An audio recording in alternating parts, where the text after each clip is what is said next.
meeting for November 2023. Um, the Public Safety Commission meeting is called to order at 7 o'clock. We have a quorum present with Commissioners Nava, Commissioner Dickinson, and Commissioner Cruz.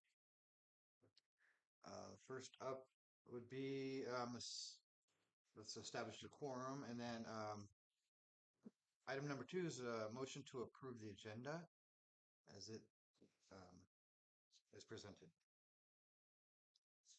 So, I motion to approve the agenda. I'll second.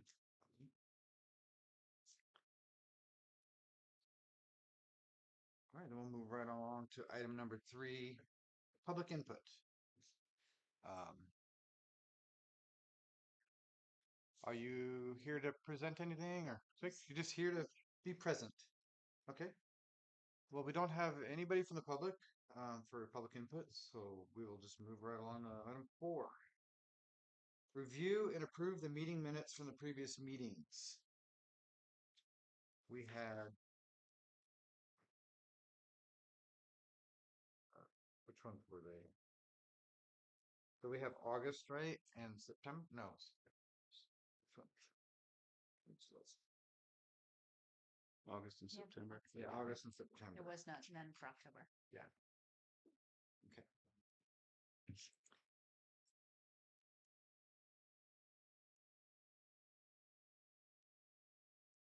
Is everybody okay to approve the minutes as they are? Or are there any changes? I'll make a motion to approve them for August and September. And I'll second.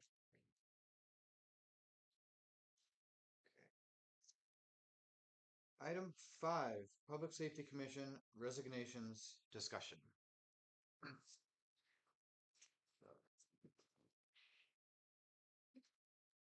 We are short a few commissioners. We had a couple resignations, people moving out of the area. So, what did you want to speak on? This? So I just wanted to bring it to your attention because Judy and Julia both have moved. And so we do need to actively recruit for a couple of commissioners. We've posted the openings and are trying to just spread the word. So if you know of anyone in the community that might be a good fit for the commission, please reach out. If we can get the applications in by next week, we could get them on the next council agenda for consideration. Otherwise, you have a quorum, but it does get tight, especially around the holidays if people are traveling and stuff to get a quorum. And we've been kind of struggling with quorums lately with our other commissions, just as people are out of town or have other, you know, other responsibilities. And so we've had to change a lot of meetings and cancel meetings. But that's, it is fairly typical for, a volunteer commission, but it would be good to not have to rely just on 3 if we can. We're looking to fill 1 or 2 or 2. 2. Yeah. Okay. Can we post that on social media or? Yeah. Since it's already Yep. been. Yeah, so it's been posted, but we can do some additional outreach. We can do some additional social media, but I just wanted you guys as commissioners too, just to be able to talk in the community and reach out. It's a good commission and, it's good to have active participants. We've always had pretty good participants on this commission, so. Okay. Are there any questions or comments on this item? All right, then we'll move along to item 6, Humboldt County Sheriff Contract Update. Discussion regarding law enforcement options and discussion and action. Yeah, so I put this item on. This is kind of a continuing item. This is also obviously a really critical item for the council as well. The Public Safety Commission was in their kind of original charter. The biggest role that the Public Safety Commission played was the sheriff contract. And so it's a kind of a historical role for this commission to work towards solutions and options for the council to consider when it comes to contracting with the sheriff. Or we've been in this before with Humboldt County Sheriff, just trying to um, find monetary resources to keep up the contract. The city, you know, ab- advocating for additional services or different service levels. So it's been, this isn't a new position for us to be in, but we're at a point right now where, the contract is unaffordable, in my opinion, as a city manager looking at our budget. In the past, we had revenue coming in from the power plant, and that helped to sustain the sheriff contract in the past, because in the past we did have a contract for about $350,000. But we also had two dedicated deputies who worked out here who were dedicated to Blue Lake. We do not have that anymore, and we haven't had that for a couple of years. And that's why our contract was actually reduced by the sheriff. That was in recognition of the fact that they didn't have the staffing to be able to provide dedicated service. So basically, they contract to a point where they felt it was reflective of the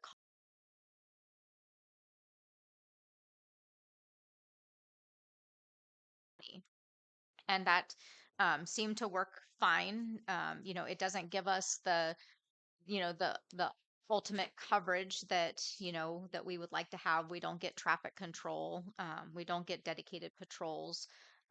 We are most definitely just a call response city. We do have deputies that do drive through the town. So if they're going out West End, or they're going to Willow Creek, or if they're going out to the hatchery, they will drive through town, but it's pretty limited. It's usually just kind of a specific area. So we're not getting the patrols through neighborhoods and things, or at times where, we know that we need that type of level of patrol. So it's very minimal, the services that we're receiving. The sheriff has stated that the level of service, that there is a base level of service he has to provide, whether we have a contract or not. Um, he has stated that the city has increasing crime, and that we've had over 2,000 calls. I did provide you some statistics. So I went through and printed up stats from June up till yesterday, and highlighted the calls that are not in the city of Blue Lake. One of the positions of the sheriff is that the county is subsidizing the city of Blue Lake by providing service at the contract rate. I feel strongly that that's not true. I feel strongly that the city is actually subsidizing the sheriff. And I think when you look at these reports, everything in yellow is actually a call outside of our city limits. And these are calls that are already in their response area that they're responsible for. So I think these stats are really important. I think we need to start from a level of honesty with these statistics. We don't have 2,000 calls for service. Um, 2,000 calls for the past year? yeah, Okay. which was stated that that's been kind of a consistent number for us. And I do think that the numbers are fairly consistent, because when I see each week call report, it's pretty consistent, the number of calls. So I think 2,000 calls probably is a reasonable number, but it's not a Blue Lake number. So that's something that I think is important for the commission to have an understanding of. So I've provided you with those statistics. What's the drop dead date for the current contract? So our current contract is up in June of 2024. We have the option to enter into negotiations, which is that's my position right now. Recommendation, if the council were to ask me right now what my recommendation would be, my recommendation would be to enter into renegotiations. I think we're at a point in the contract where we need to be able to sit at the table honestly and have an honest conversation with real data and real statistics, and really look at needs and service level and actual costs.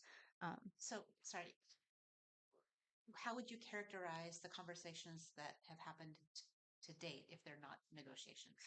I would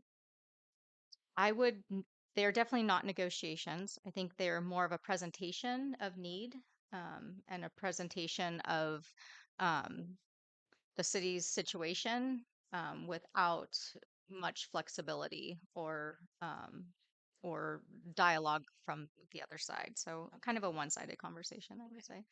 Um, the the sheriff does have a responsibility to the city. He has responsibility to the county, and we're part of the county.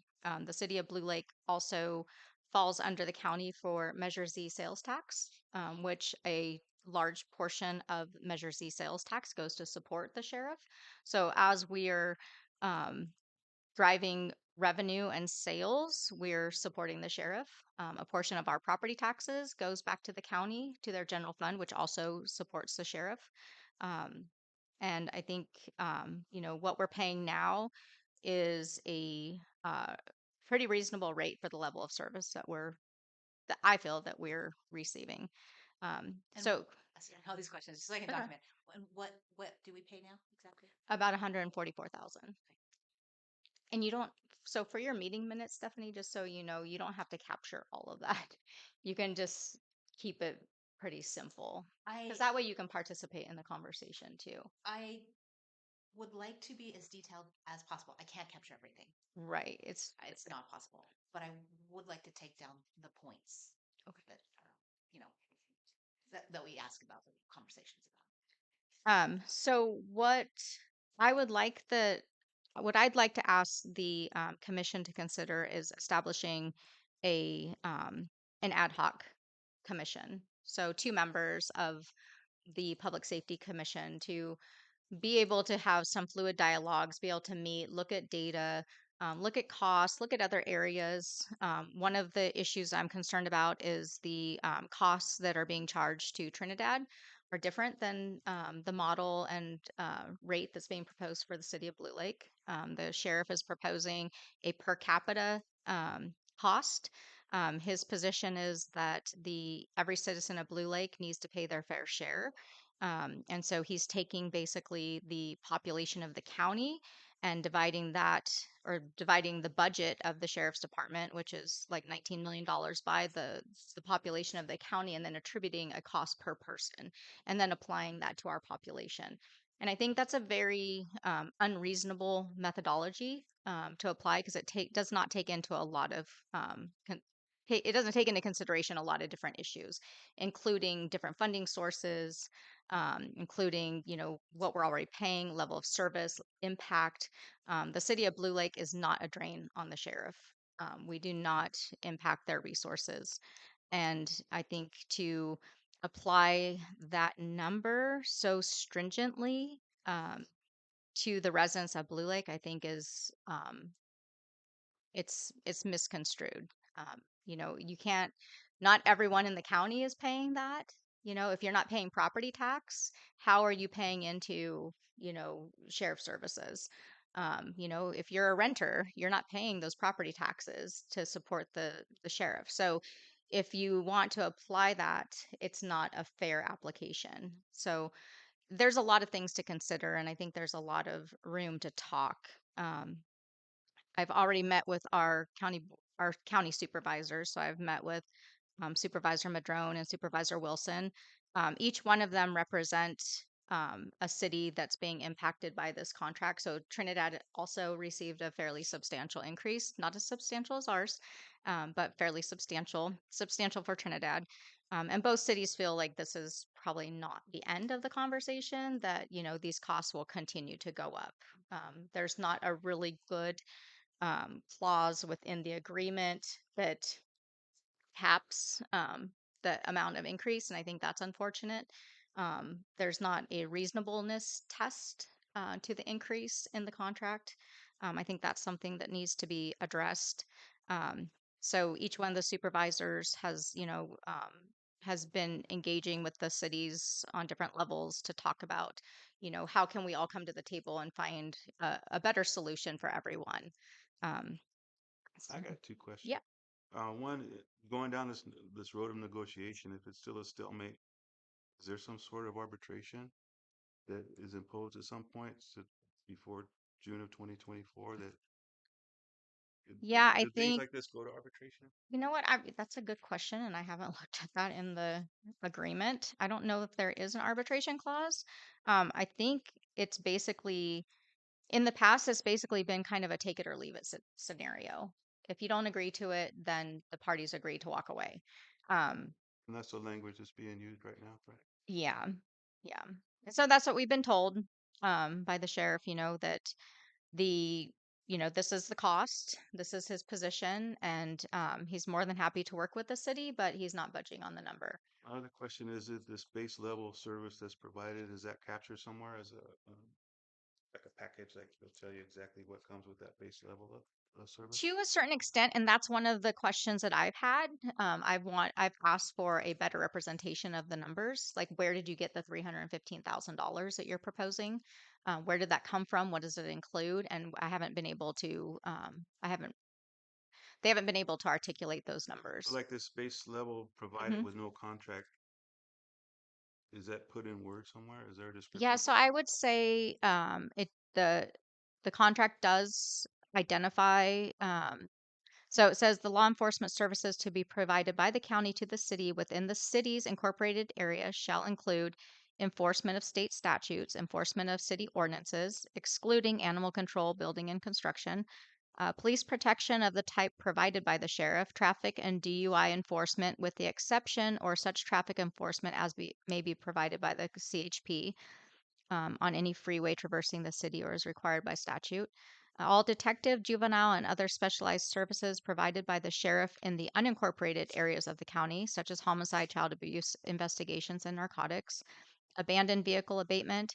When requested by the city via the city manager or representative of the sheriff's office at the rank of lieutenant or higher, shall meet quarterly with the public, either in a special meeting or at a council meeting, to discuss city policing issues.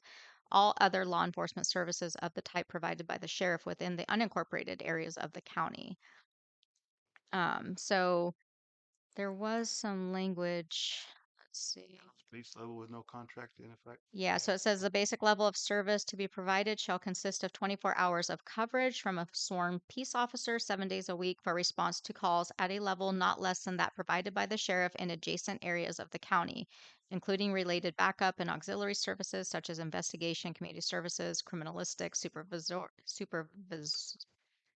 supervisorial. I don't know how you say supervisor. Yeah, supervisorial and traffic service functions. This also includes services and support from the Sheriff's Records Bureau, Sheriff's Property and Evidence Bureau, and Public Safety Dispatch Services. Um, yeah, What's so missing from that that you would want us to have access to? I don't think there's anything missing. I think the problem is that the sheriff is extremely short-staffed, and so they can't provide dedicated service. So what you're not getting is you're getting the services a 24-hour, 7-day-a-week coverage if you call. It doesn't mean you have someone dedicated to Blue Lake. So it's like if you have a problem, you call 911, they're going to send someone out here. So boom, we have services. What we don't have is someone who's actually actively working Blue Lake. And that's what we had in the past. And, you know, the sheriff was straight up with us when we reduced our contract because they just didn't have the personnel to provide those services anymore, which we knew. We were starting to see those levels of service drop off, and we were seeing our deputies being pulled to different areas. And so that was an honest position to work from. And so I think with this agreement, the city is getting everything that they need, but not not at that rate, not at $315,000. So to go from 144, 145 to 315 with no additional level of service is what's being presented. So the purpose of the ad hoc committee would be to specifically look into what? So the so it's really difficult to have conversations in this type of format because it's not very fluid, it's very formal. An ad hoc commission or committee can have more fluid dialogue. We can meet. You can dive, drill down into information, research things. You can't make any decisions. You can come back and present your findings to the full commission, and then the full commission can decide whether they want to take those recommendations and modify them or take them and recommend them to the council, but it just allows you to do a little bit more work. And like I said, this process is a lot more formal. And so it's more restrictive. So I think an ad hoc committee that can work with myself, that can go out and you could talk with the sheriff, you could talk with Lieutenant Quinnell or Captain Quinnell, um, and get some more information and see where we're really at, so that we're actively coming at this from an educated standpoint. Okay, I'm sorry. I feel like I'm asking really dumb questions.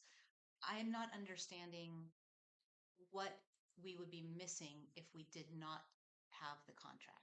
Physical officer on duty every day in Blue Lake. But we don't have that now. Yeah. So if you don't have the contract, the sheriff is going to respond. Yeah. What he told us was he will make the determination whether he'll investigate, whether they'll follow through.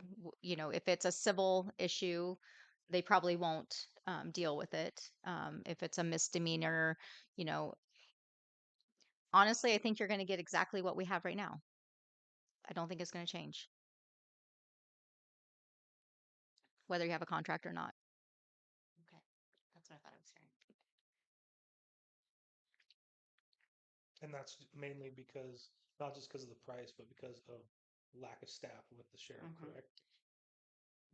The Yeah, I mean, the sheriff does not have the staffing to provide someone here full time or even part time or even quarter time.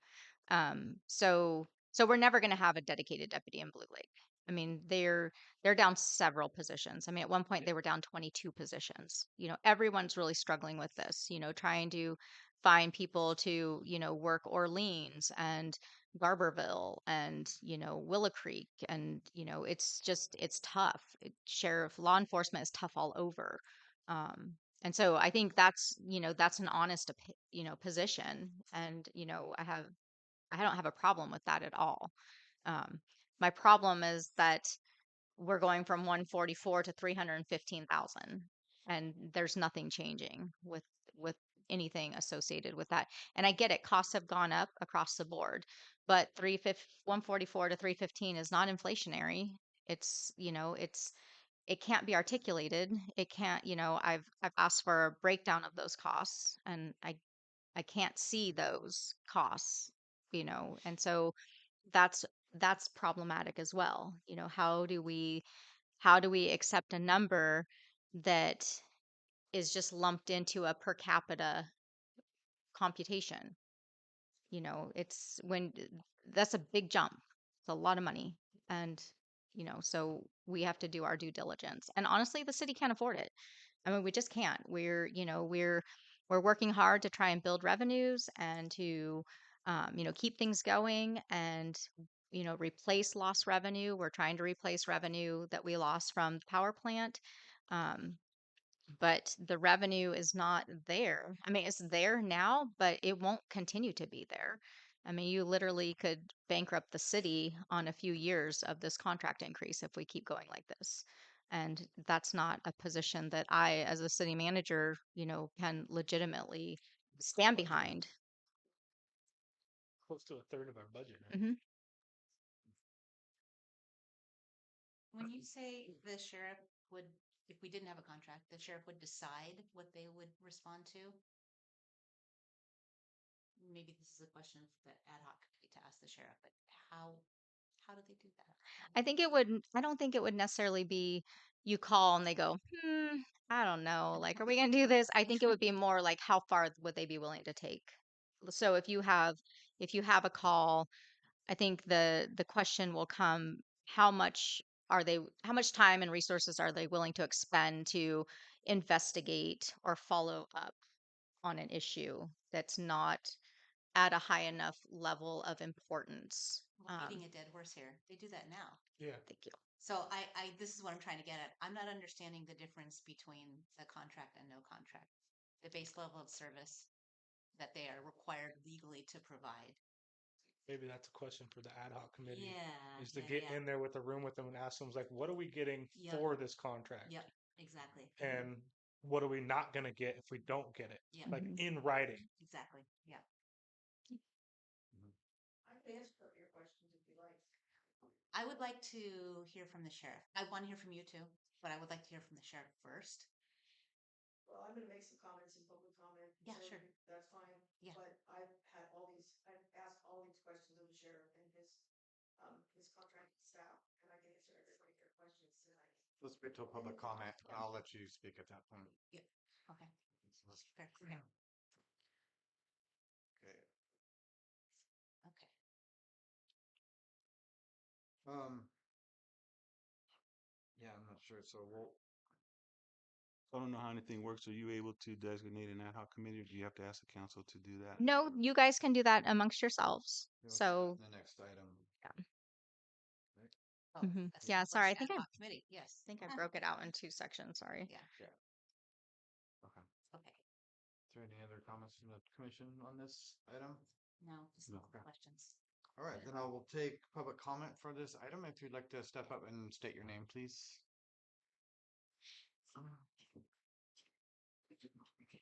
My name is Elise Bonnie. So, we had the sheriff at our last city council meeting, and I know I notified, at least one of your members that that was happening and asked if you guys would like to attend that meeting. And I did not receive any response. And you watched it online? Okay. So I'd love to, hear your thoughts on it. This isn't the right forum for that exactly, but I've had quite a few conversations with the sheriff and also with Captain Quinnell, who is the person that handles the contracting. Our current situation with the sheriff is that we are obligated. We were obligated as of July 1st to pay the new rate that we're being charged. So, as of October 1st, we spent one half of the money that we have budgeted for law enforcement for the previous 3 months. They bill us retroactively. So for July, August, and September, we were billed, I think, 79,000 and change. So we'll owe that same amount of money again on the 1st of January. And currently we have, I believe, $146,000 budgeted total. So we've spent more than half of that. So in order for the city to make the next payment, we have to budget a little bit more money so we can cover that next payment. So, and the monies that I'm talking about are money that comes to the city in the Supplemental Law Enforcement Services Grant that has to be spent on public safety. And so that money will pay for essentially half of our law enforcement contract at the $315,000 rate. After that, the city has to dip into our general fund and come up with the other 58,000. So for the last 2 years, our entire law enforcement bill was paid through that Supplemental Law Enforcement Services grant. So the city was not needing to go into any funds that were available for any other purposes other than law enforcement to make those payments.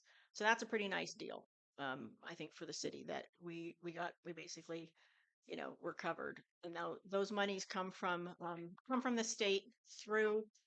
Sorry about that. Good one. Come from the state and are channeled through the county back to us. So that's one source of our funds for law enforcement that that come back to us, and those are essentially tax dollars that leave the city and then come back in that form. Tax dollars come back to the city in lots of different ways, and I won't pretend to understand how it all works because it's pretty insanely complicated. So I've been told I've been told from Captain Quinnell and Sheriff Hansel that they are not at all willing to negotiate the price that they're charging us for this year. And this is the base rate where they'll start for next year. So, and then this issue about the services that we're getting versus the services we're paying for and this sort of thing. This report is a report of an area that encompasses a whole bunch of areas beyond the city of Blue Lake city boundaries. And it's not purported to be Blue Lake. right? The sheriff was here and explained that, it's a zip code thing or it's a service area thing, but they're not saying, oh, these are all yours. You're paying for all these. They're not telling us that at all. They're just saying this is a way that they divide their areas into reporting districts. And so these service calls are an area, but not an area that is being said, hey, we're charging you for these, right? And what he did say is that in the last 3 years, the number of calls for service has been relatively stable in this area. So I don't believe he said there was an uptick in crime in Blue Lake. I don't recall that being said. But my understanding was that, in this greater Blue Lake area, the level of calls for service is consistent over the last 3 years. What else might be useful? My position on an ad hoc committee is that I feel that this issue is something that is of great interest to the whole community. It's very much an interest to me as a council member and a community member.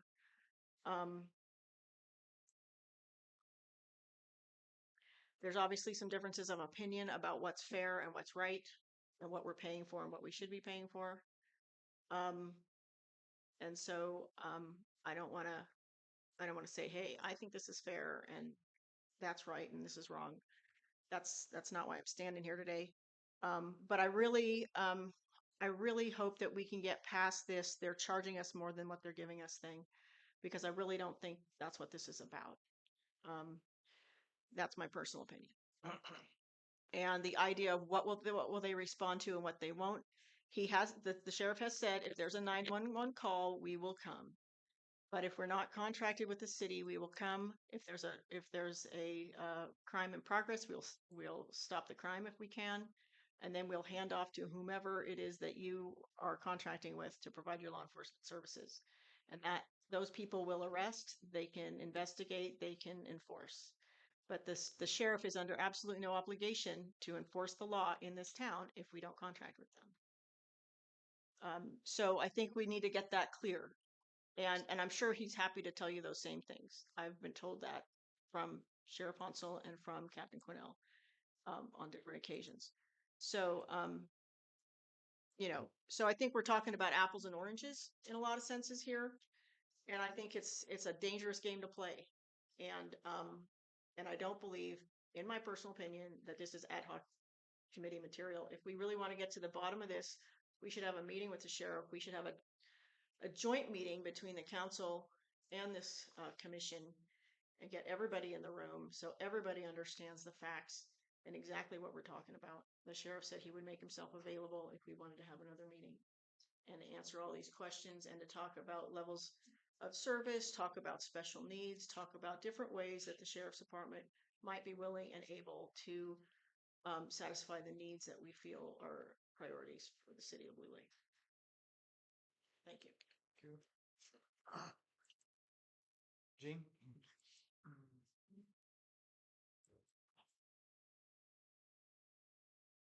Hi, it's Jean Lynch. I'm trying to figure out how to condense the information that I have and be able to present it in a logical way for 15 years of um, information after losing our police department when Gunderson was arrested for rape, for drugs, for the different things that he had done as our police officer, and the oversight that was not done by the council and the city manager at the time for oversight for um, his responsibility as a safety officer in this town. It was pretty bad, real bad. And I was offended, totally offended by the man. I asked him at one point, I says, okay, well, what can I do to protect myself after a neighbor was assaulted across the street from me? And he told me nothing. I could do nothing. This was the opinion of the man. So for 15 years, we have had the support of the sheriff in this town for our safety. So what do we lose in the city if we do not have the sheriff? What do we lose? We lose everything for our safety. This is astounding to me that for 15 years we haven't been able to understand that when the sheriff stepped in, when Gunderson was arrested, when we lost our police department, our insurance company did not back us up. Our insurance company at this point, and there was a meeting that was discussed. The insurance company Parsac said, due to the problems that were created by the Gunderson, by the inaction of the council, by the inaction of the city manager at the time, Parsac would never allow the city of Blue Lake to have its own police force again because of the inaction and because of what was not done for the safety of the people in Blue Lake. So I've listened to this for 15 years, and I understand what's at stake. What I don't understand is the city of Blue Lake is an incorporated city. What does that mean as far as the service or the contract with the sheriff's department? What is he supposed to provide for a city that is incorporated? What is the answer for that? I would like to see for question 6, question 7, I'd like to see a specific answer for that, because Sheriff Hansel stood here and said he's not obligated to come to Blue Lake. We are an incorporated city. Why don't we get that? I don't understand. I don't understand how there is I am dumbfounded over the fact that the amount of money that people are being paid right now is twice the amount for any service. You go get a hot dog and you're going to pay more. You go hire a maid, you're going to pay more. You get a city manager, maybe she's not making enough right now, but she's going to want more because the minimum wage has gone up, food has gone up, gas has gone up, everything has gone up. You don't think the sheriff is impacted by that? By all of it? The insurance, everything? And he's not a cheat. He's a reasonable man. But he's dealing with bureaucracy. He has to deal with everything that comes to his table, and he has to pay his men. He has to give them time off. He has to do everything that is needed, right, to do this. He's not a dumb person. How insulting is it to think that this man, after all of his years of service and all of the things that he does and working and working and working, is being told he doesn't know what he's doing? He knows what he's doing. I'm not sure we do. I'm not sure the city of Blue Lake does. That was founded in 2008. The grand jury came forward for the city of Blue Lake, said the city manager was not doing his job. The council was not doing their job. And we lost our police department. And so at this point, 15 years later, questioning somebody else's approach when we can't even fix our own, I think it's insulting to the sheriff. Okay, I'm done. Thank you. Thank you.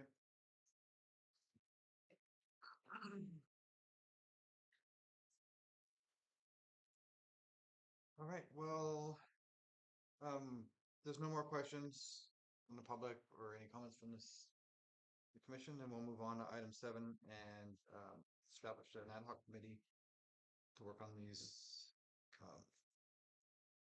questions. Come back with them. there anybody that would like to step up right now? Um, Do we have to Alright. have only 2 people? Yes. Yes, So otherwise you have a it's- quorum. Can we have 3 people? No. No. Oh, Then okay. you have a People makes a quorum. quorum, that's why we're doing. I misunderstood. Okay.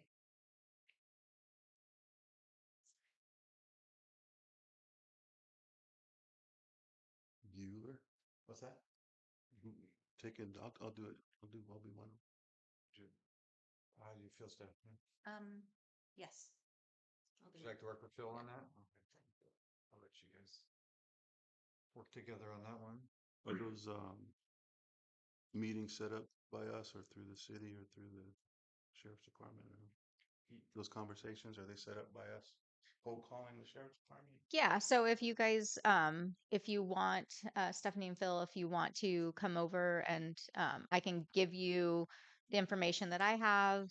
If you have any questions, if you want to sit down and we can have a conversation, I can provide you with any documentation that you might need that might be helpful, and then help you get into contact with the sheriff or Captain Quinnell. I'm not sure what the starting point will be. And in the event they're not receptive to that, is that it's an answer in itself? Is there a Yeah. possibility they won't be receptive to it? I think I think they'll be receptive to conversation. I've proposed a couple of different scenarios for this contract. I asked them to consider an inflationary cost increase, something like a reasonable number to give us 1 year to work on, looking at our budget, looking at maybe applying for some additional funding or, um, just working to find a creative solution. And that was denied. The sheriff said, thanks, but no thanks. This is the number, and this is a number we're sticking to. So um, we'll see. But like I said, at some point, the council will have to make the ultimate decision on whether they want to continue down this road, allocate funds, enter into renegotiations. And see where they want to go from there. But it'd be good for them to have as much information as possible, and for this commission to help do some of that work. So And we could research any as much as we want, right? Mhm. Into the law or other, Yep. talk to other cities. Absolutely. Stuff, whatever. Absolutely. I mean, I would like to find out, basically a breakdown of what they're proposing. Hmm. How did they justify this and break it down? And then also, you know, the question is what do they have to provide with that? Hmm. That's right there. And the sheriff does have mandates to the state. He does have responsibility to the state to enforce state law, whether you're in an incorporated city or not. So there is a level of service that he's mandated to provide. Like he said, if you call 911, they're going to respond, but it's just really to what extent they'll take that, um, report or investigation. And there is some case law that I'll provide to you. There's some AG opinions out of Washington that rely on some California case law that talks about a sheriff's responsibility to a city, whether it's incorporated or not. There hasn't been a California opinion necessarily, but there has been there are some court cases that provide some additional rationale for some of that responsibility that I think is really interesting. I've also contacted a couple of other cities who have also been in this position. This is a pretty common position. A lot of rural communities have lost their police departments because it's just so cost prohibitive. Running your own law enforcement agency is really, really expensive. So there's a huge movement in rural America to move towards having a contract with a sheriff, and it's done all the time. It's a reasonable solution, and it's reasonable on both sides. It's not that the city, hasn't been paying. We've been paying a lot of money. We're definitely a partner in this contract. So it's really finding that reasonableness and the affordability. Okay. All right. So we've agreed to establish an ad hoc committee with Commissioners Nava and Commissioner Dickinson. If there's any, now at this time, I'll bring it to public comment. If there's any on what you would like to see.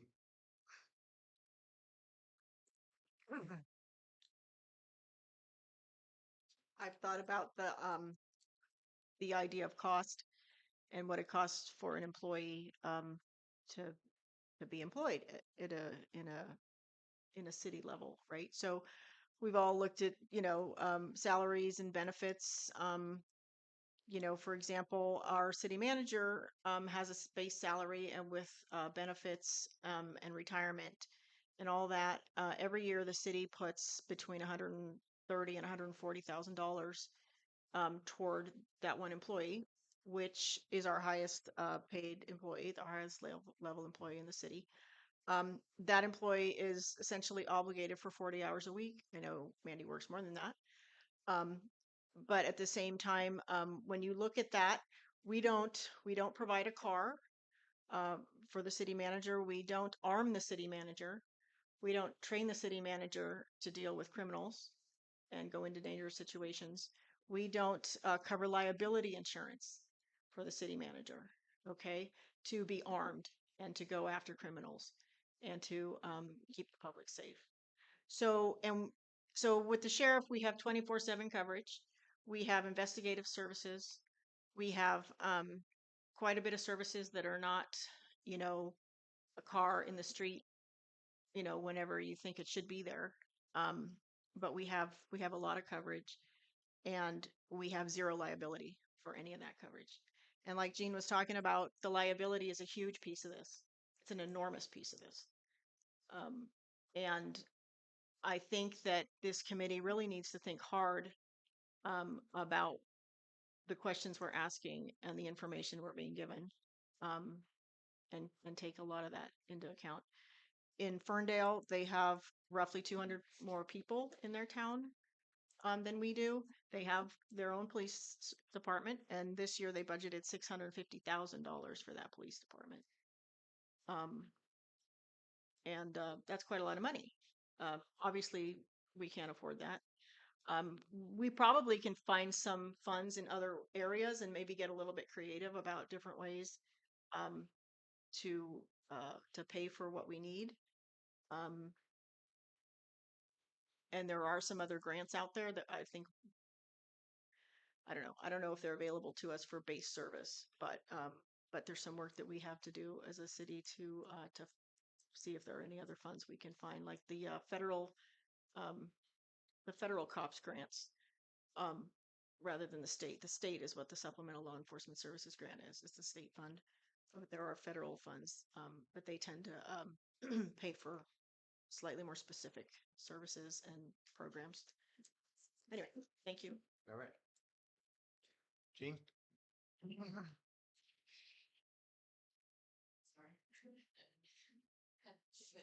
I was thinking at home, and I was thinking, okay, well, what are we paying for?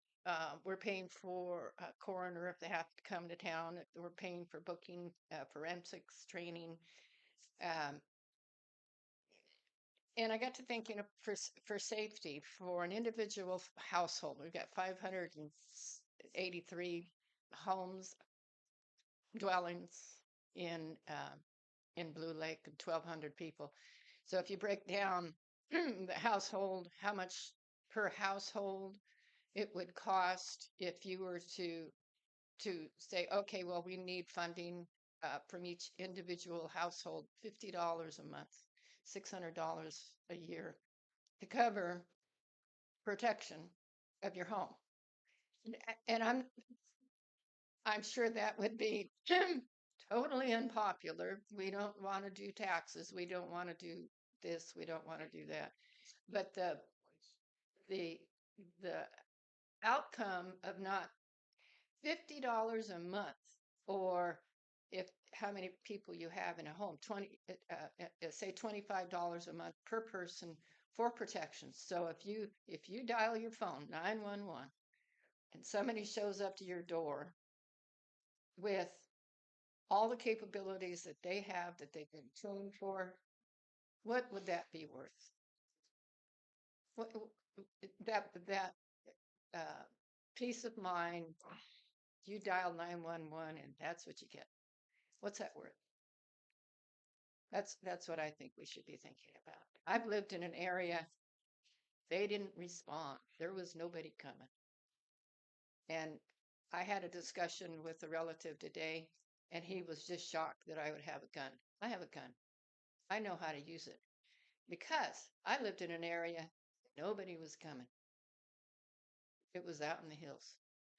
Somebody was going to break in, you better be able to take care of yourself. And that's not a way for this town to live at all. And that's the choice. How much is that worth? Thank you. Okay. Any other questions or comments on this item? Okay, we'll move on to item 8. Um, I&H Streets neighborhood discussion regarding traffic calming and parking options. Discussion recommendation. Yeah, so we've been having a lot of discussions lately about uh, traffic safety, walkability, street improvements, our local road safety plan, implementation strategies.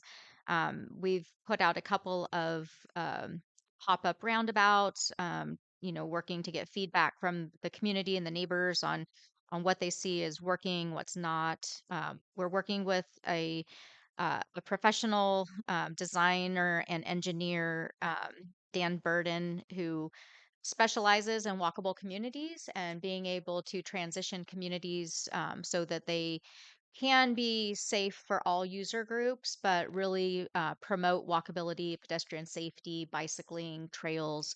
It's really timely for Blue Lake as we're moving forward with the truck route improvement project, the improvements on Taylor Way, and some of the other projects, the implementation of the trail. Just looking at how our circulation patterns have changed over the years and how our community needs have changed. Going from a very industrial town with lots of trucks to more of a recreation focused community where we are seeing people circulate, on bikes and jogging, walking, riding horses.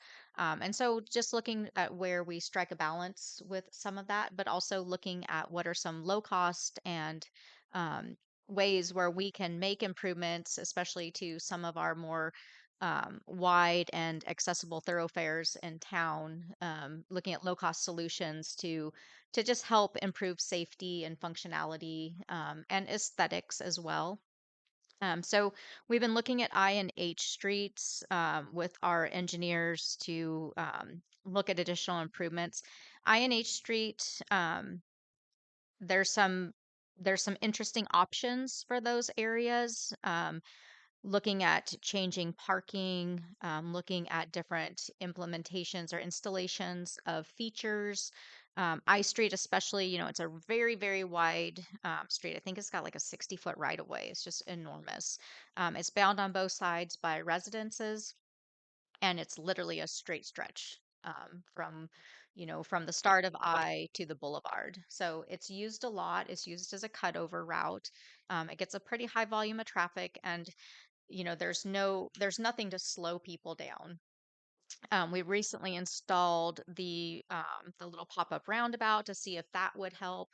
We've received really good feedback from that. We've received some negative feedback. We've received, feedback about ways that it could be made better.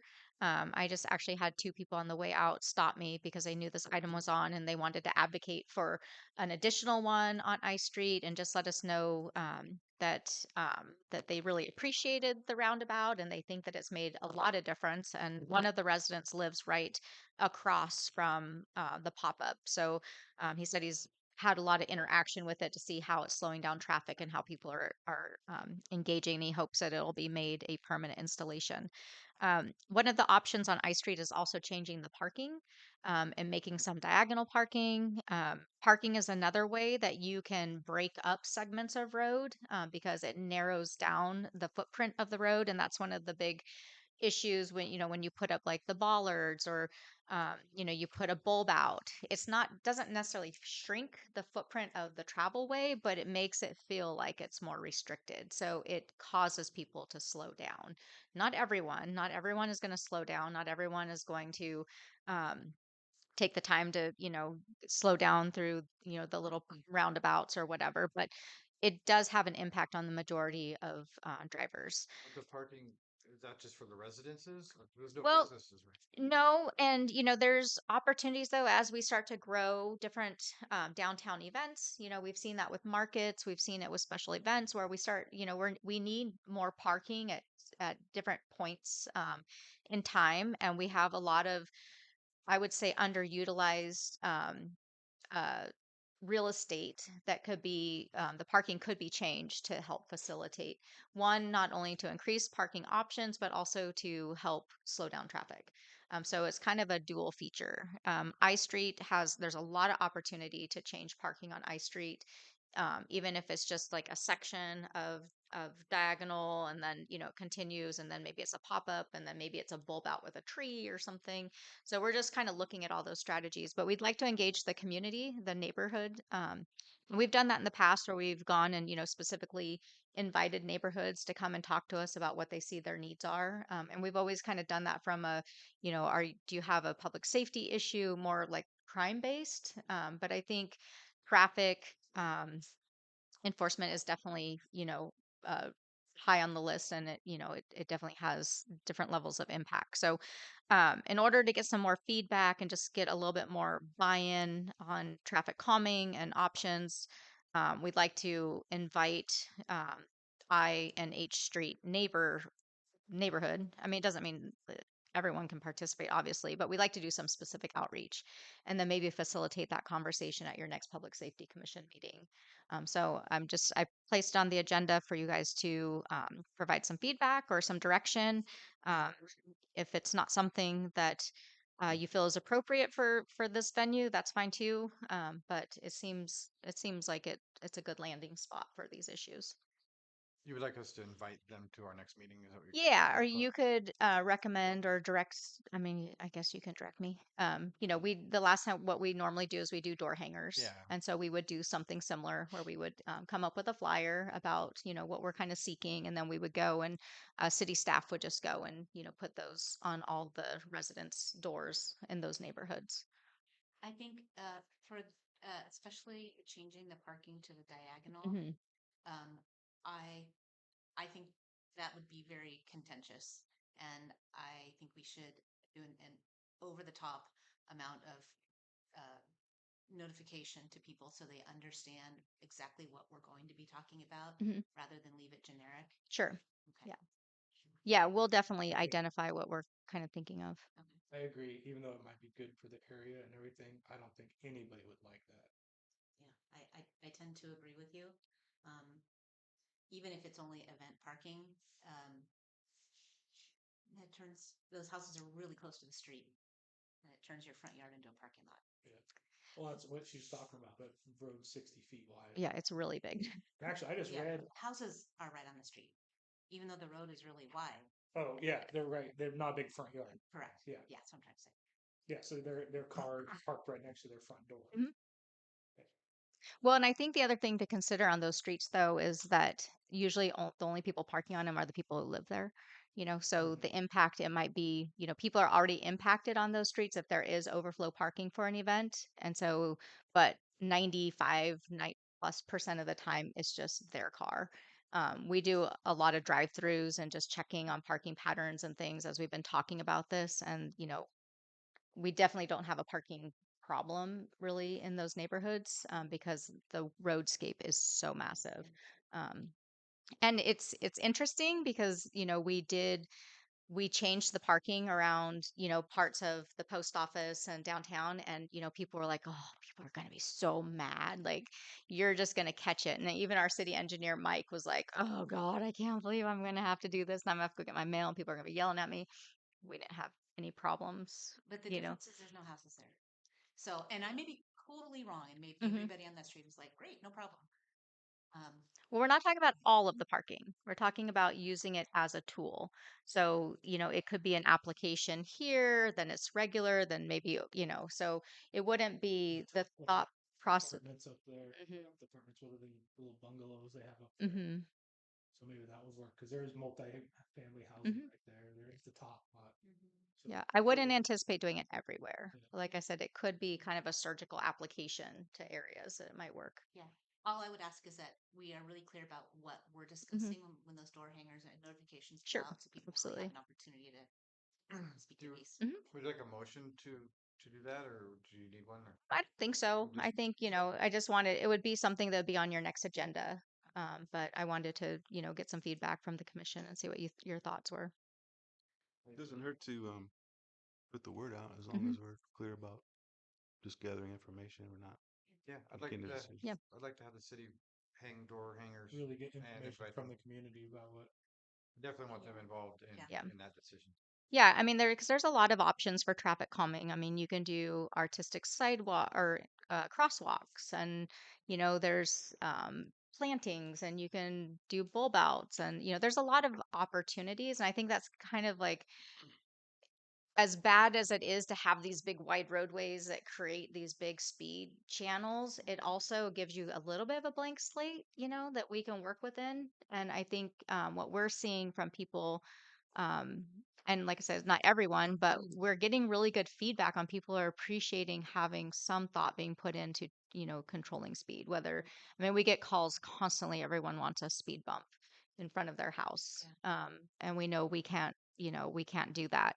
Um, but there are other ways because speeding in town is definitely a huge problem.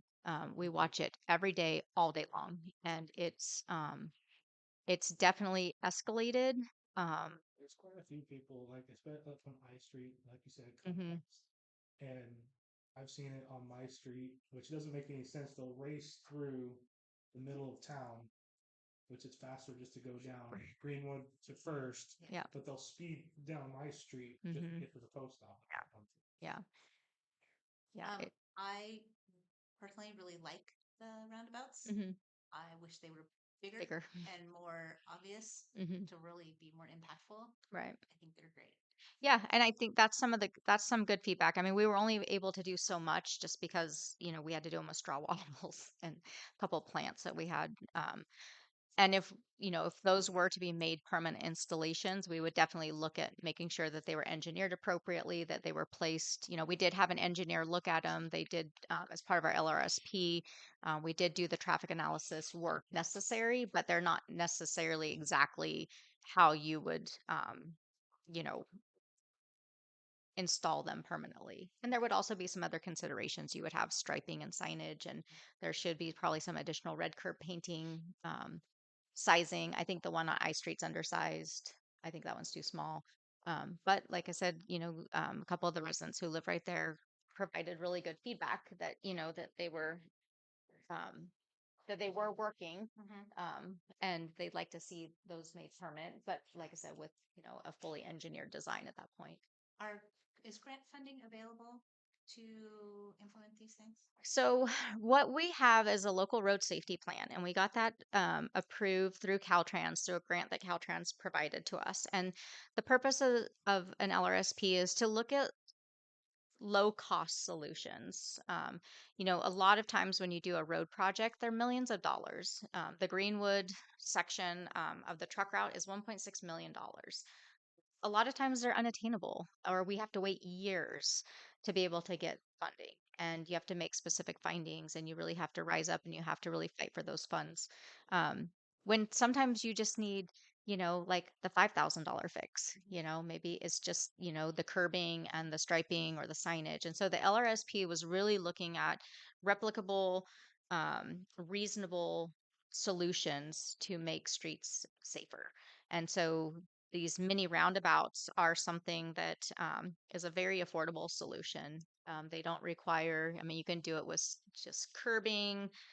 You can do it with simple paving. You can do it with simple striping. I mean, there's some communities that they just draw a big circle, and maybe artistically decorate it and, put a plant in the middle. Boom, that's their roundabout. So So it's the reasonable solutions that we're really working on right now, and some of them are really can be community driven.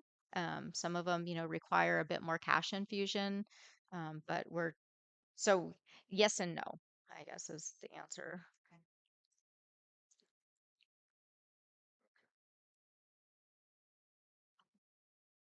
Right, so we'll see them we'll invite them for the next meeting. We'll be looking forward to including them in the Do you want to do public comment? getting.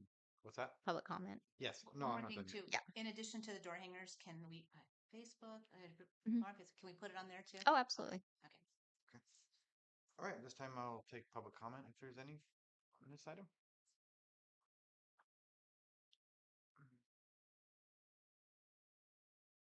I'm curious about I Street. If you could talk a little bit about, I know speed is the issue, but I'm kind of curious about that. I use I Street. I've lived the same place for 32 years, and I use I Street um, most of the time, coming and going. And and I don't live on I Street, but it doesn't. I don't see people speeding on I Street so much, and anyway, so I guess I'm just kind of interested um, in the rationale and the background in terms of what sort of problems have occurred there. Also, I noticed that roundabout. If that roundabout stays where it is, the person the house on the southeastern side of the roundabout, it's going to lose all of its parking in front of the house because you're gonna have to like right now you have to like really go around that. If there's a car there, you really got to go around to get around the roundabout. So when you do this, especially if you make it bigger, that residence is going to lose all their high street parking. So I think and I'd like to say that I don't think door hangers on a specific target is enough. If you're gonna make this kind of a change to I Street, I think it needs to be a broader invitation. It needs to absolutely go out to the whole community. Um, and because a lot of people use I Street, not just the people that live there. Um, and so I don't think door hangers to a targeted area or a targeted set of residents is really going to be quite enough. So I don't know what the other options would be if sending out a letter, putting it on the phone on the water bill, um, posters. I don't know. I don't know what the solution would be, but and the other thing is the diagonal parking. I think for all the events, there's maybe one event a year where some parking spills up onto I Street. Um, I get impacted where I live. I'm about a block from I Street. Um, you know, pretty close proximity to downtown where events might happen, um, and it's maybe once or twice a year that parking spills out that far away from the event center. So I'm really a little doubtful about the parking thing. Thanks. Go ahead.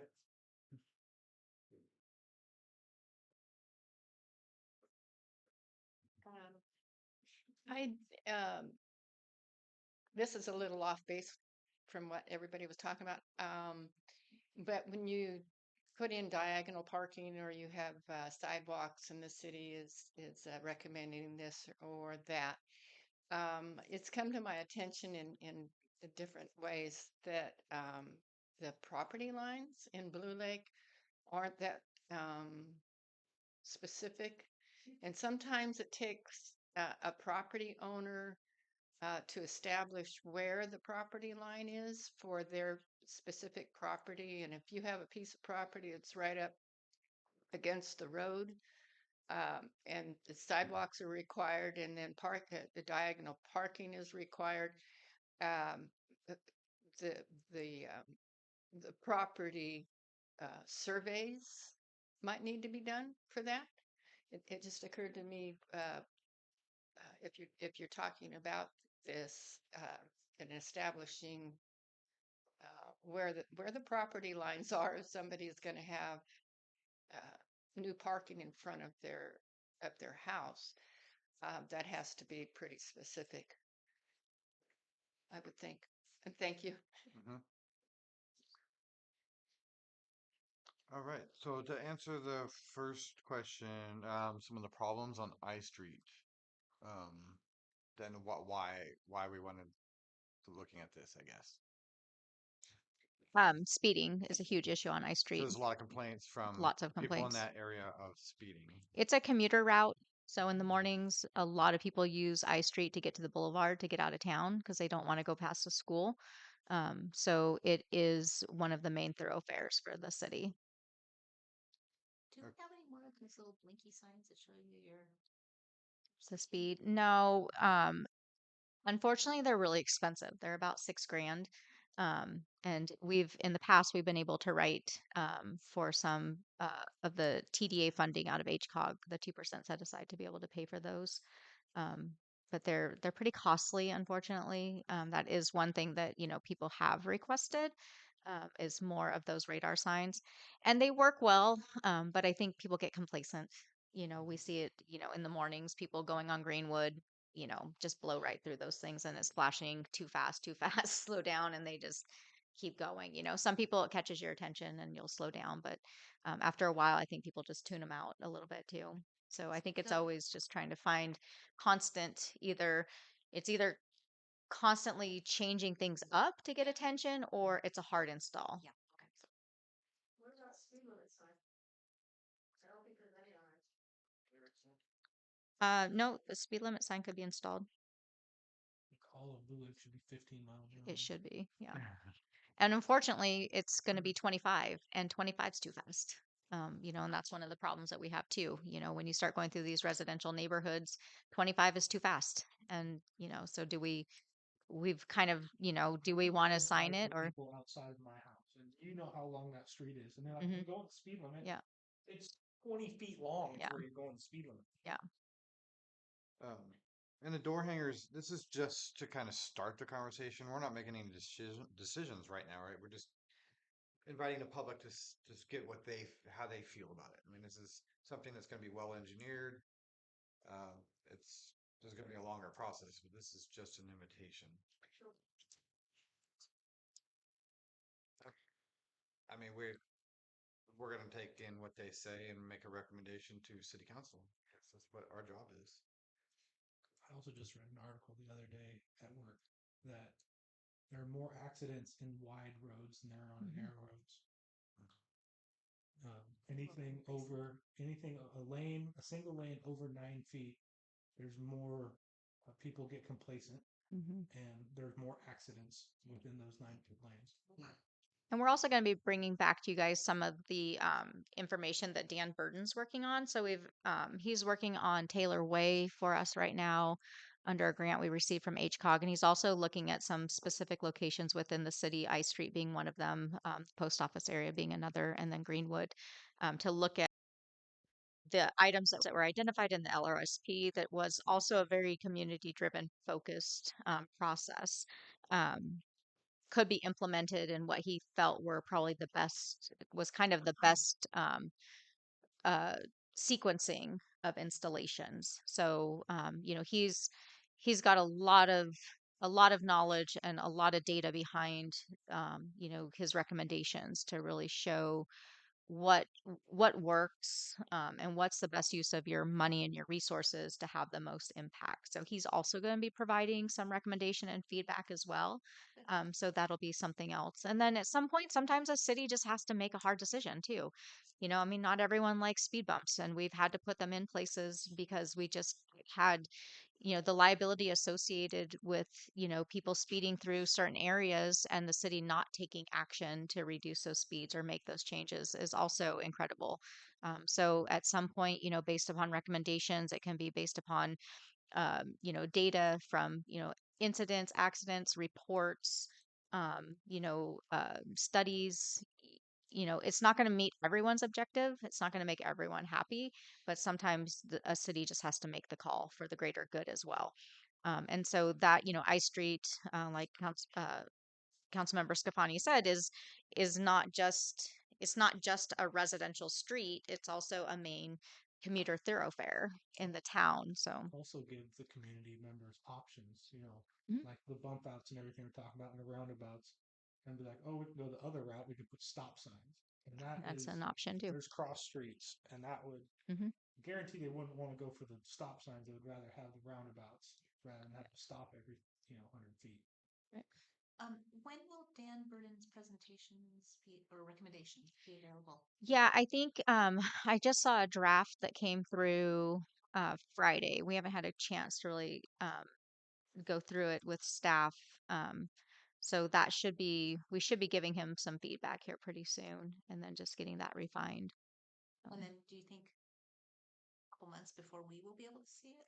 I know, I mean, I hope I can bring it back to you at the next meeting. He's really fast. He's like, because it's kind of, it's like I said, it's a very like surgical application of, it's kind of like he calls it kind of like his smorgasbord. It's like, you know what, this one fits here, here, and here. Your road looks like this, so this is what works. He's done this for so long and seen the results and been able to test these, these methods and um, that he's got a, it doesn't take him long to assess. And he did a big walkthrough of our community and did a lot of, we've been doing a lot of Teams meetings with him and a lot of, we use Google Earth a lot. And we're like, okay, Dan, we're walking down the street. And he's like, look at right there, this is a problem. And, so we've been working with him pretty actively to come up with some reasonable solutions and recommendations.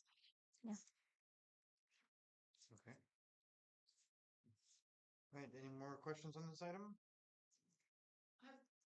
Question. Go ahead. Go ahead.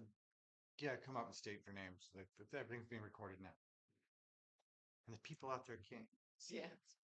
So, what is? I'd like to know what the regulation is for sidewalks for property. Is it an established law that you have to provide a sidewalk on your property on a public street? Can we answer that? Well, if we can answer the questions after all public comments finished. Okay. Is there any more public comment? Then I guess we can answer that. Comment. Okay. Okay, instead of a question, a comment. I have a piece of property, and I was asked to make it ADA compliant. I was told that the sidewalk in front of my house is city property, and then I have a neighbor who has no sidewalk and put rock in the area of where you would assume a sidewalk is. And just as a comment, I'm finding the regulations for providing sidewalks on in front of residential areas a little confusing in town on what is established as you have to have a sidewalk or you don't have to have a sidewalk. Is grass okay? Is rock okay? It's not a question. It's just a matter of confusion and a comment that I'm a little confused about that.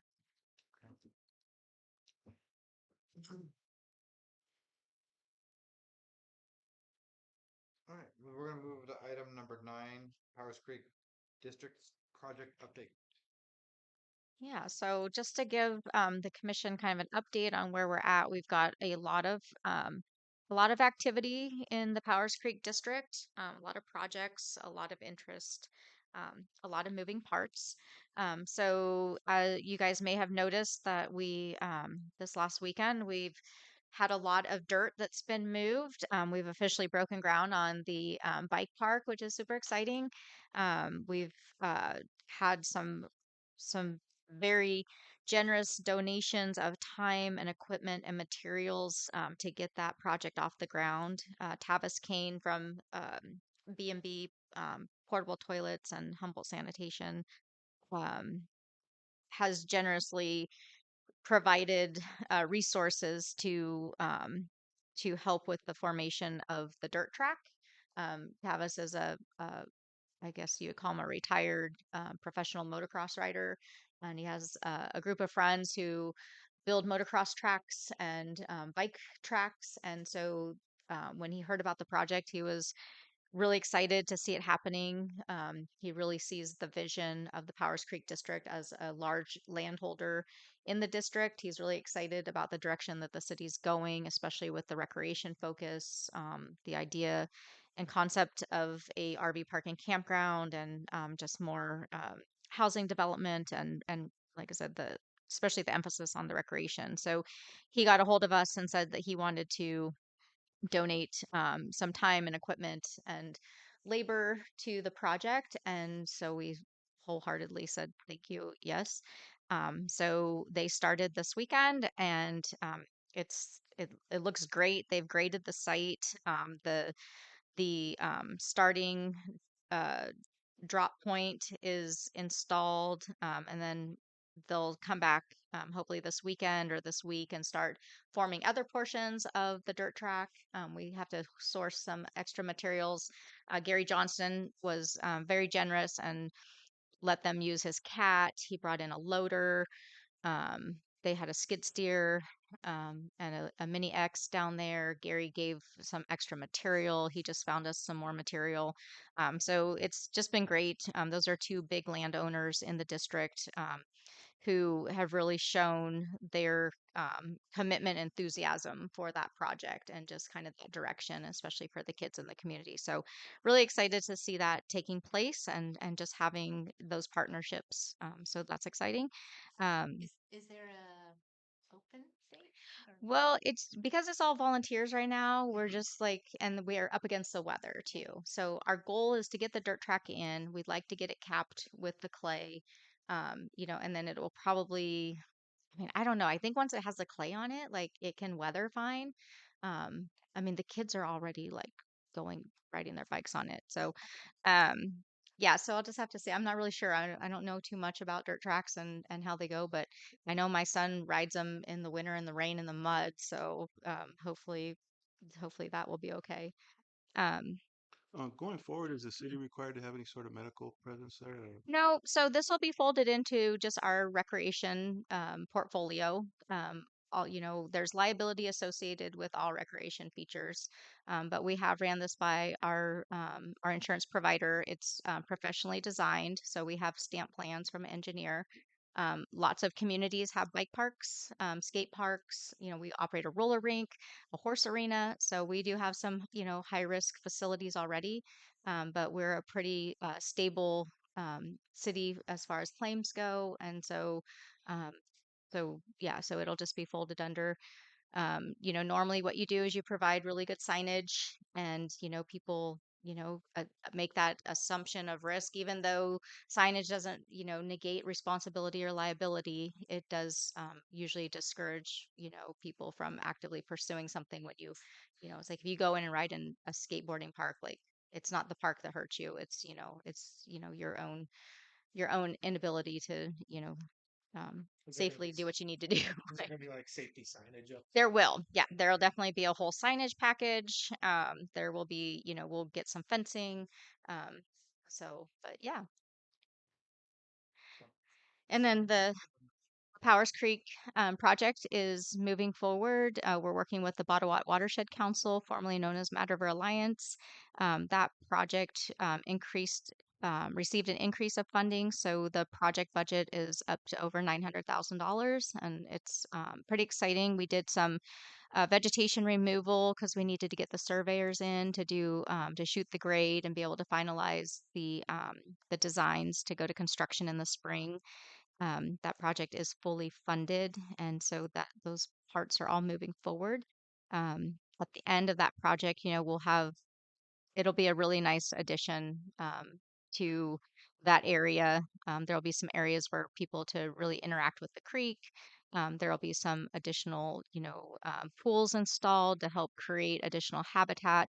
It's obviously a very seasonal creek and, pretty impacted, going through a city. It's bounded on both sides, going through town by concrete, and has a lot of constraints. But I think if it's designed correctly, it does support habitat and fish and wildlife, and so I think it'll be a wonderful project.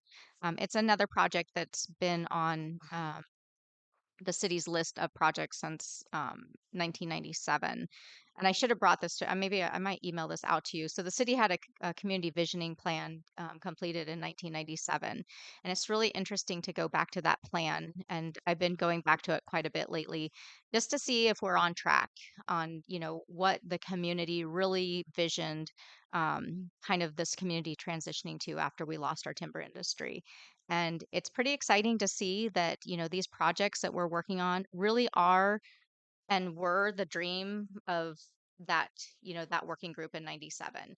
So when you look at the trails, restoration of the creek, um, the RV park and campground was a project that was identified in 1997 as a high priority opportunity for the community. Transitioning to a recreation economy, installation of the Annie and Mary Trail, trying to revitalize the downtown, switching the Powers Creek district over to a mixed use development, less emphasis on industry.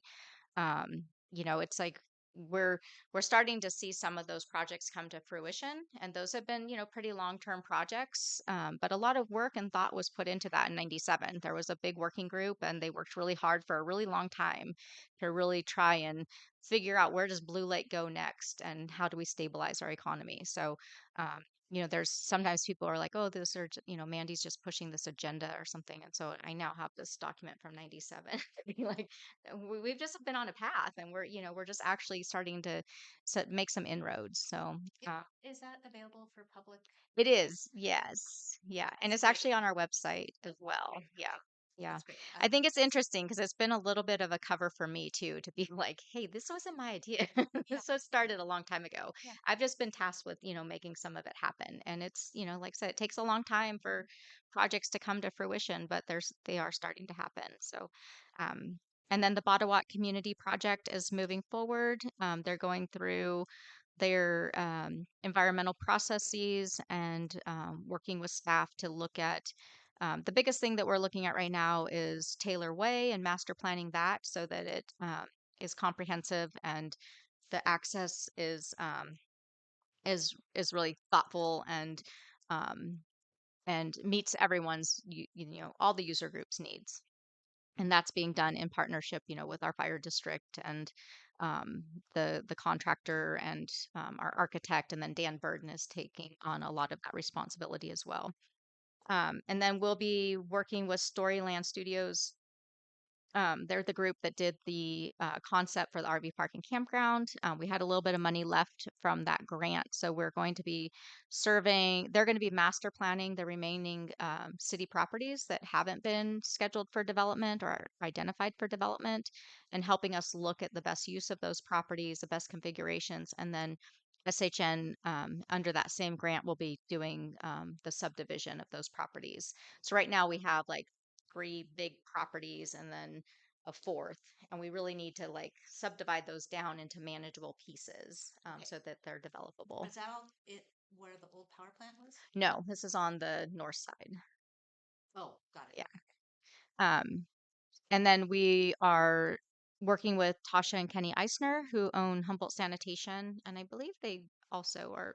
It's Tavis and Tasha are siblings, um, and Tavis has the B&B site. Tasha and Kenny are interested in purchasing the city courtyard to develop that into a mixed-use development.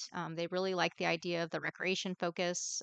They really like the idea of a recreation store, similar to what Dan and Lacey Comer had been talking about.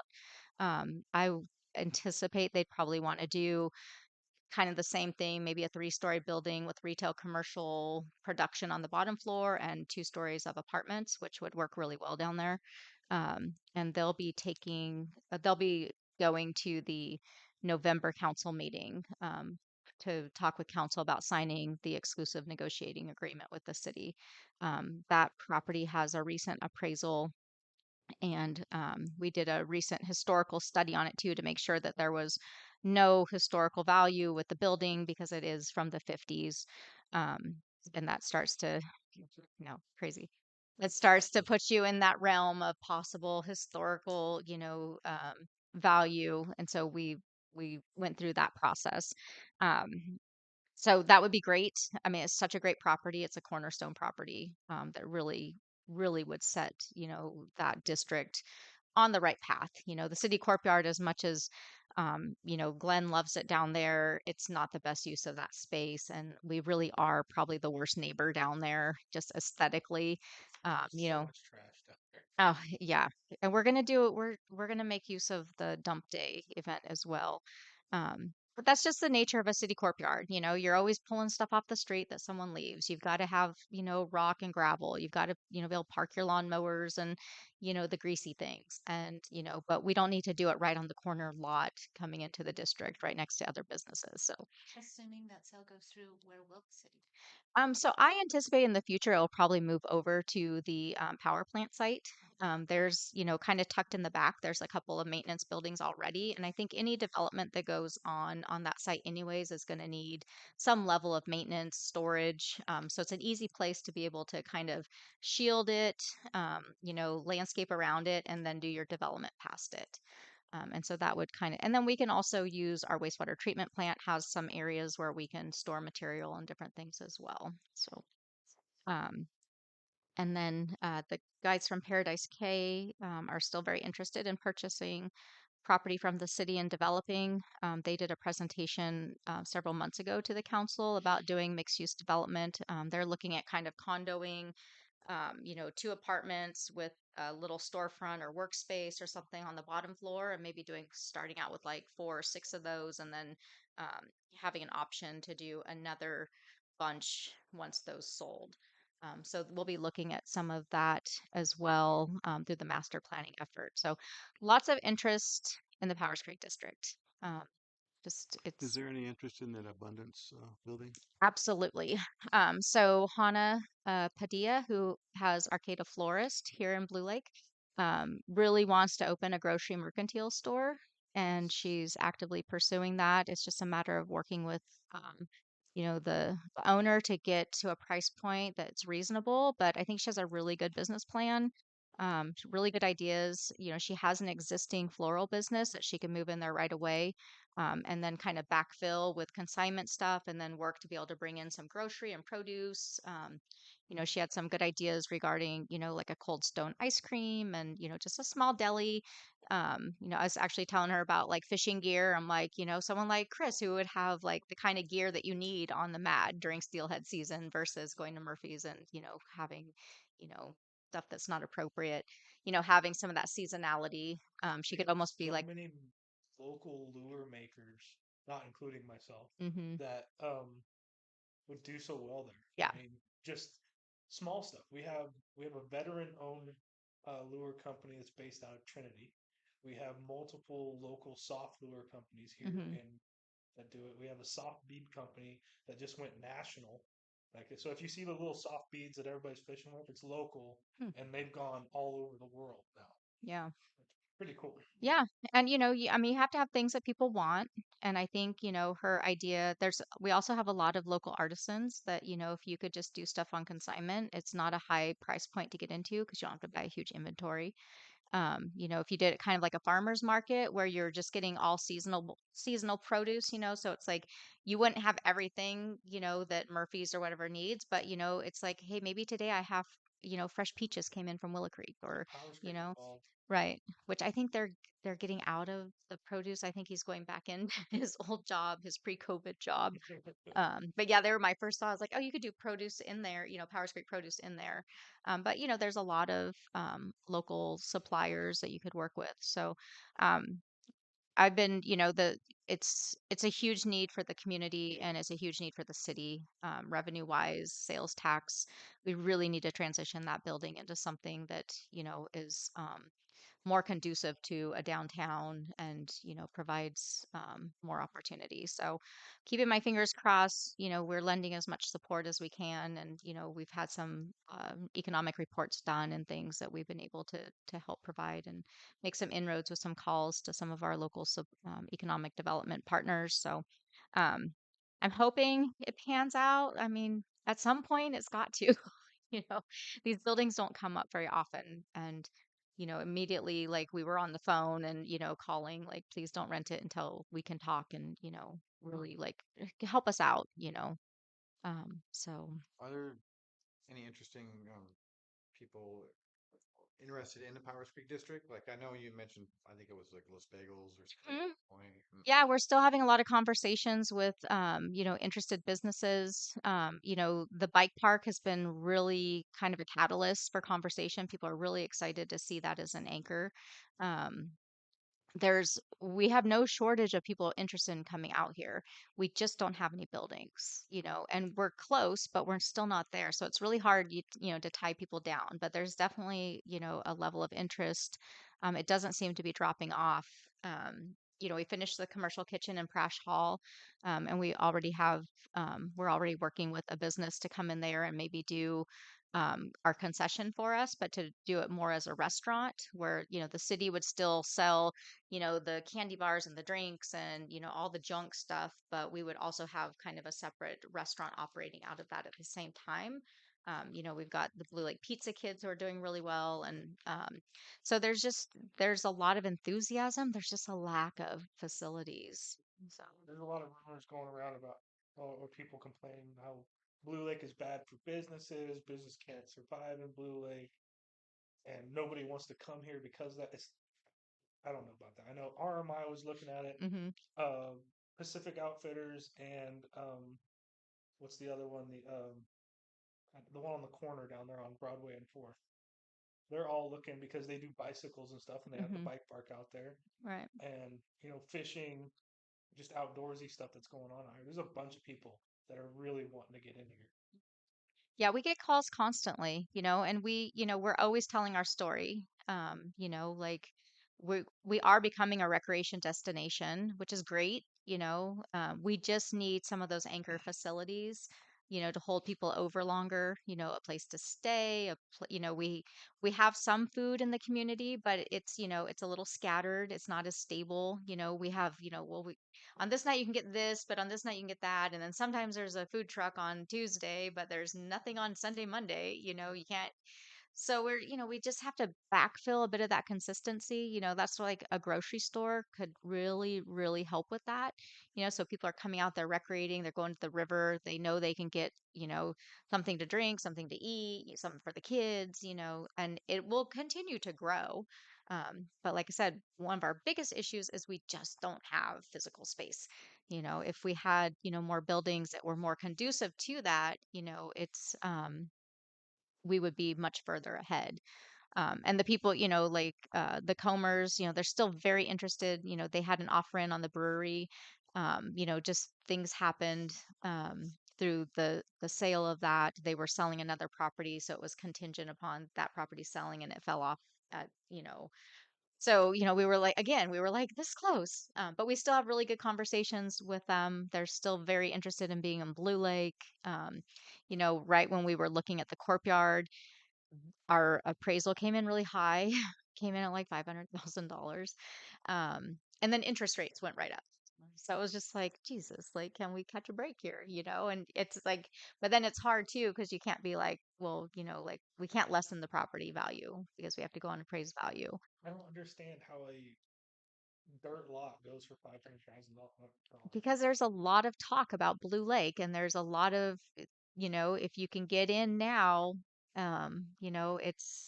it's a lot of speculation on the market. I talked to our appraiser about it. He's one of the top appraisers, in this region, and he's like, don't underestimate yourself. He's like, I know it seems like a lot, but anywhere else, you're no different. You shouldn't don't undervalue yourself. Okay, So so can the city hold a note on something like we can. So we can be creative, and that's something that we've talked about, leveraging the properties to get the type of projects that we want.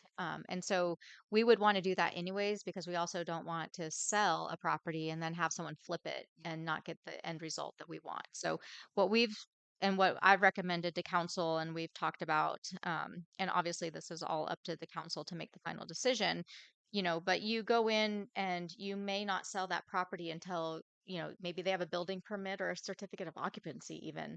But that can help an investor too, or a developer, because they don't have to do that initial purchase up front.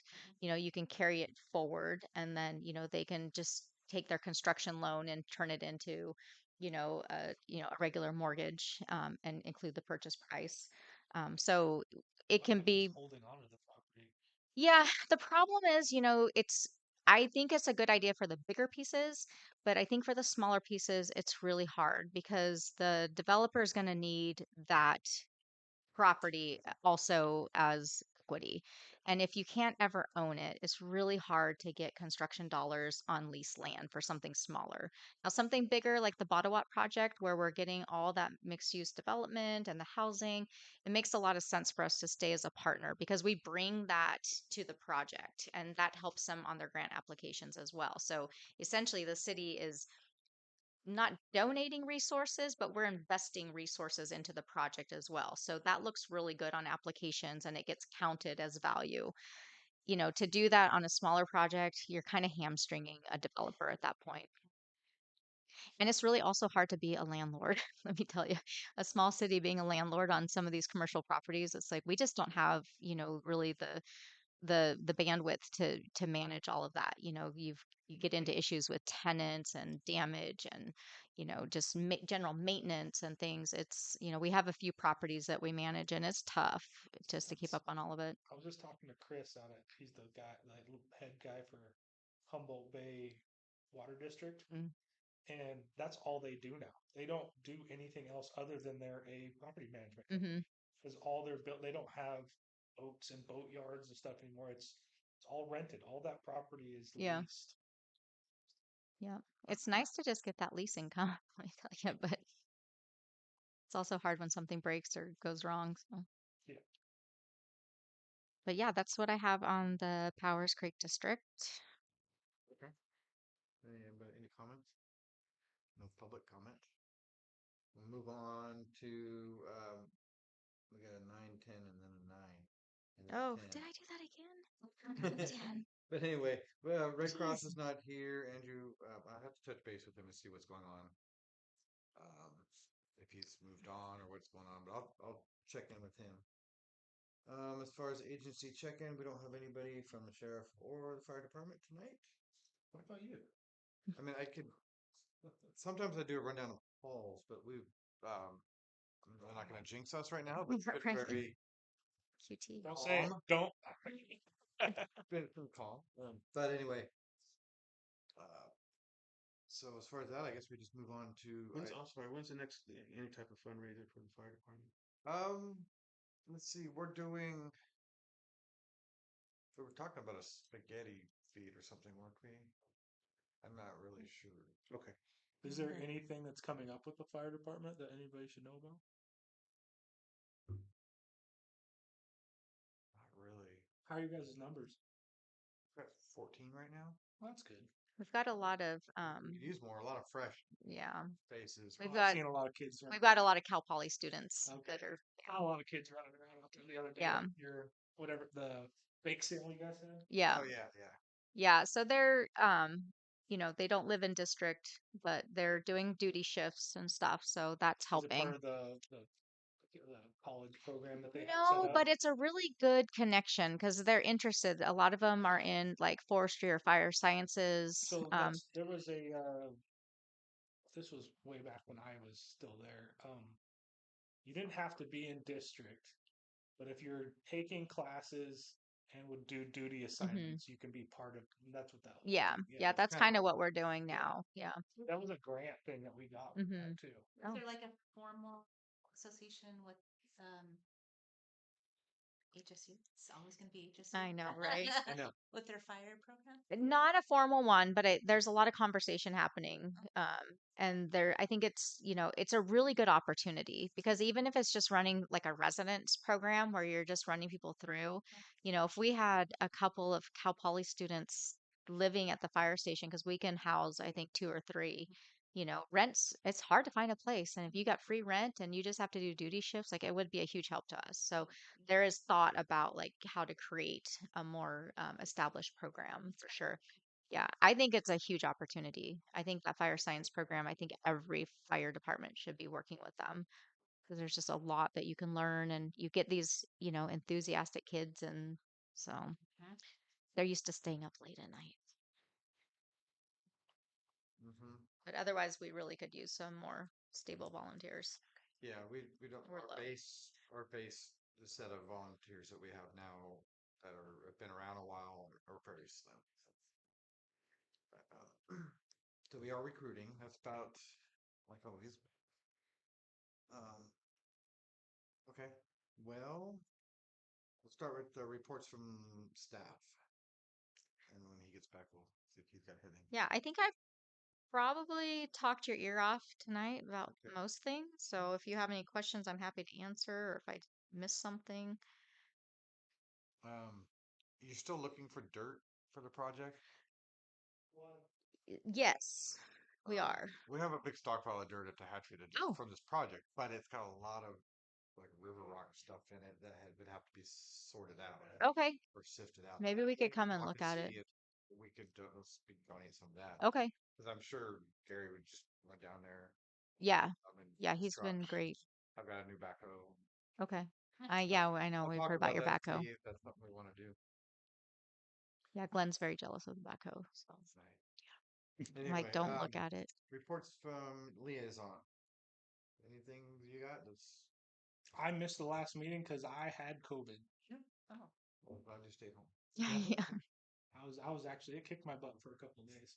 It was the first and only time, well, not only time, but first time I ever had it, and it was not fun. Anything that's going on in the city council that could relay?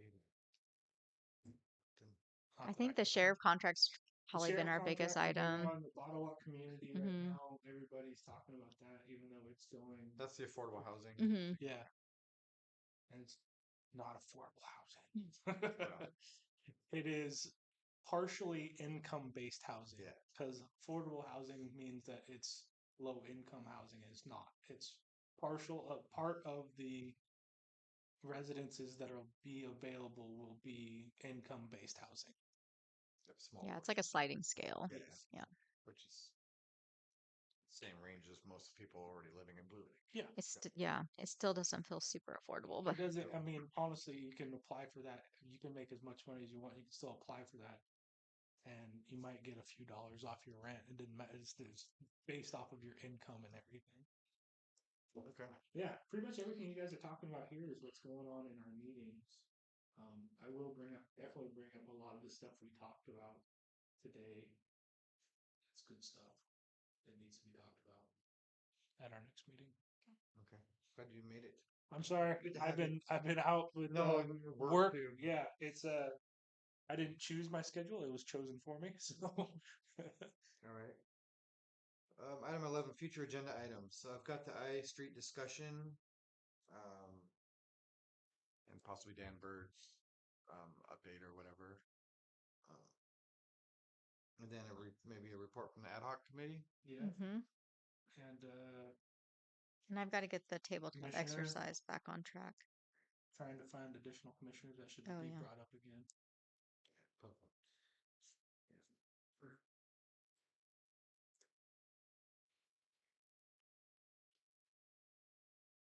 Then our normal items that we always put on. So.